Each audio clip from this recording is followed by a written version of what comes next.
Welcome to The Explainer, where we break down the source material behind today's trending topics. And today we are sinking our teeth into the cozy, festive world of a brand new romance novel that's already got everyone talking, The Gingerbread Bakery.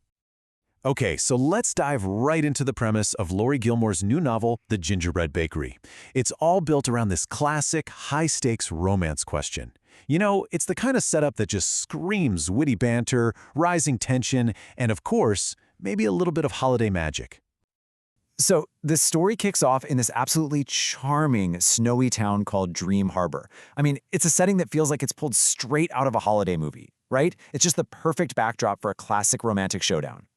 And at the heart of it all, you've got our two main characters. On one side, there's Annie. She's the no-nonsense kind of guarded baker who is totally focused on her mission, creating the perfect wedding cake. And on the other side, we have Mac.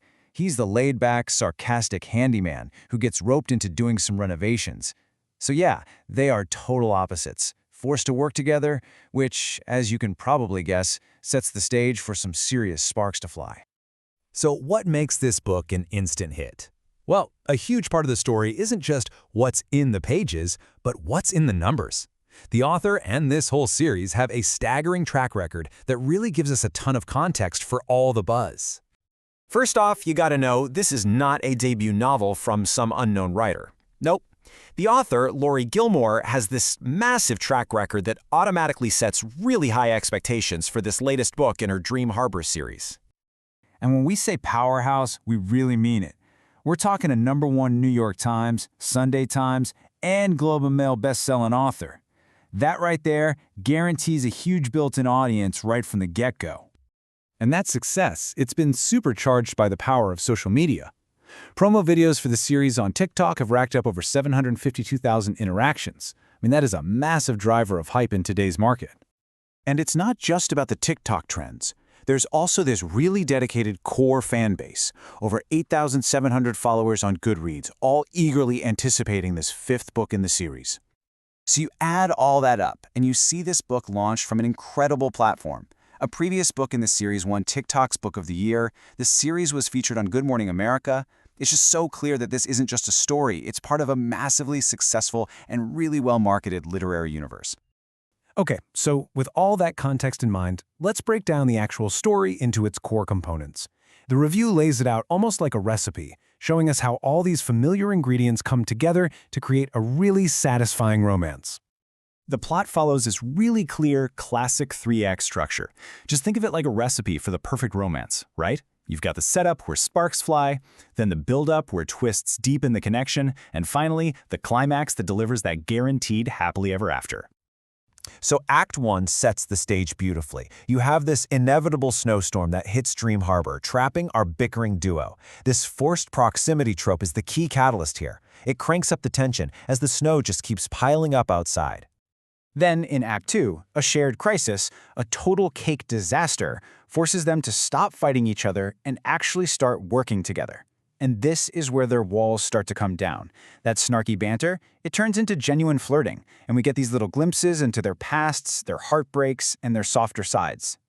And of course, Act 3 delivers the big payoff. As the wedding day arrives, everything comes to a head. There's a jaw-dropping confession that solidifies their connection and gives readers that guaranteed HEA, or happily ever after, that is the absolute signature of the romance genre. So if you really deconstruct the story, you find these core ingredients, the tropes that make the romance genre so darn compelling.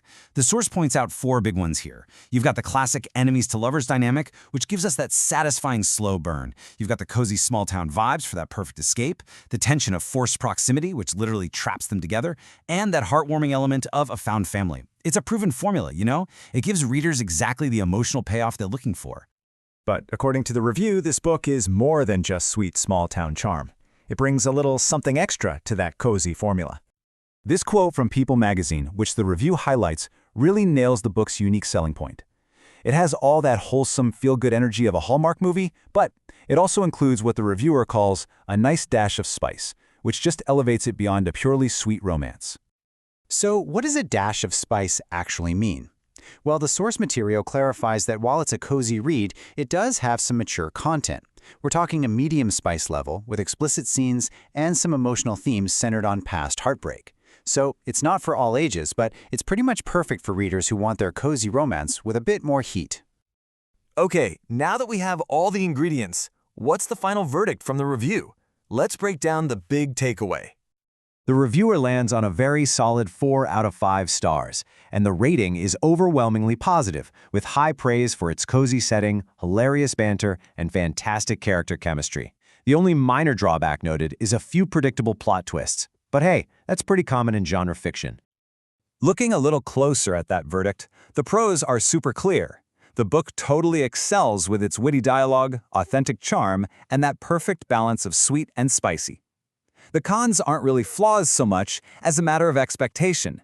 The plot can be a bit predictable, and it definitely leans heavily on familiar romance tropes instead of, say, digging deep into complex backstories. The review is super clear about the target audience here. This book is a perfect match for fans of Hallmark movies who kind of wish they were a little less G-rated. It's ideal for anyone looking for a lighthearted holiday escape or for die-hard fans of the enemies to lovers trope. But if you're in the mood for some gritty drama or a complex thriller, this is definitely not the book for you. And that leaves us with one final provocative thought. With millions of interactions on platforms like TikTok that seem capable of launching a book into the stratosphere, you have to wonder about this evolving landscape. Is this direct-to-fan, social media-driven hype becoming the new, dominant formula for creating a literary bestseller? It's a fascinating question about the intersection of pop culture, technology, and of course, storytelling.